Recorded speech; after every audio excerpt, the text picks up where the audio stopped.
Joseph, from the pit to the palace. Some of the greatest stories in the Bible begin with pain. This is one of them. It is the story of a young man named Joseph.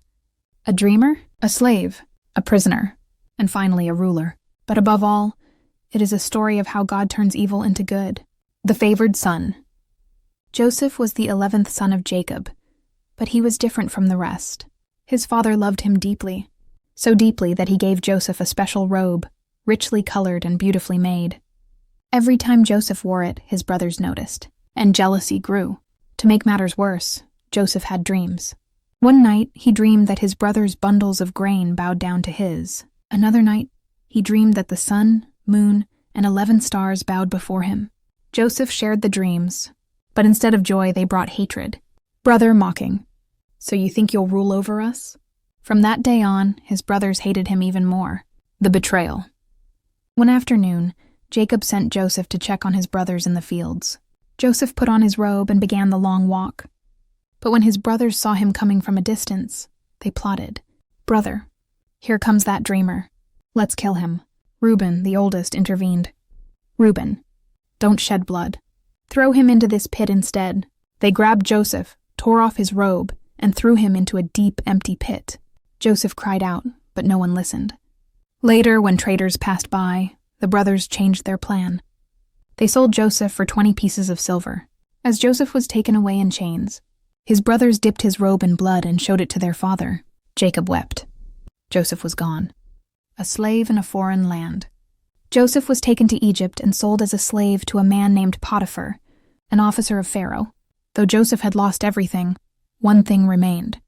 The Lord was with Joseph. Whatever Joseph did, he did faithfully.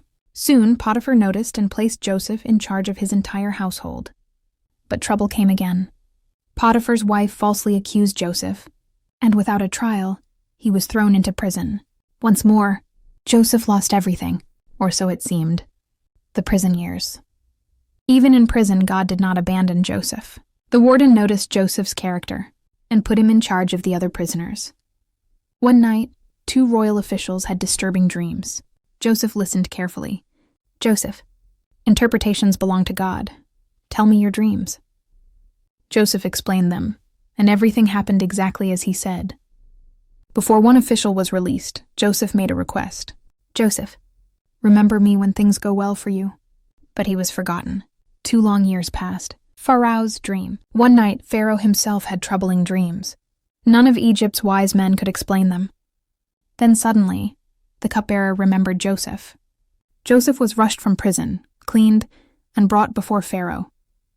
After hearing the dreams, Joseph spoke with confidence. Joseph, God is warning Egypt. 7 years of abundance are coming, followed by 7 years of severe famine. Pharaoh was amazed. Pharaoh, can we find anyone like this man, one in whom is the Spirit of God? That very day, Pharaoh placed Joseph in charge of all Egypt, from prisoner to prime minister. Only God could do that. When famine spread across the land, people came to Egypt for food, including Joseph's brothers. They bowed before him, just like the dream. But they did not recognize him. Joseph recognized them instantly. He tested their hearts, not for revenge, but to see if they had changed. Finally, Joseph could no longer hold back his tears. Joseph sent everyone out of the room. Then he wept loudly. I am Joseph, your brother, the one you sold into Egypt. The brothers were terrified, but Joseph stepped closer. Joseph, do not be distressed. You intended to harm me, but God intended it for good, to save many lives. Grace replaced fear. Forgiveness replaced guilt. A family was restored. God's greater plan. Joseph brought his family to Egypt and cared for them during the famine. Years later, after their father died, the brothers feared Joseph would take revenge, but Joseph spoke words that echo through history.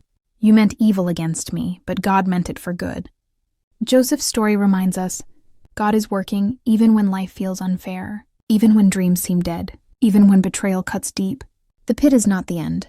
The prison is not the end. If God is in your story is not over. Subscribe and share.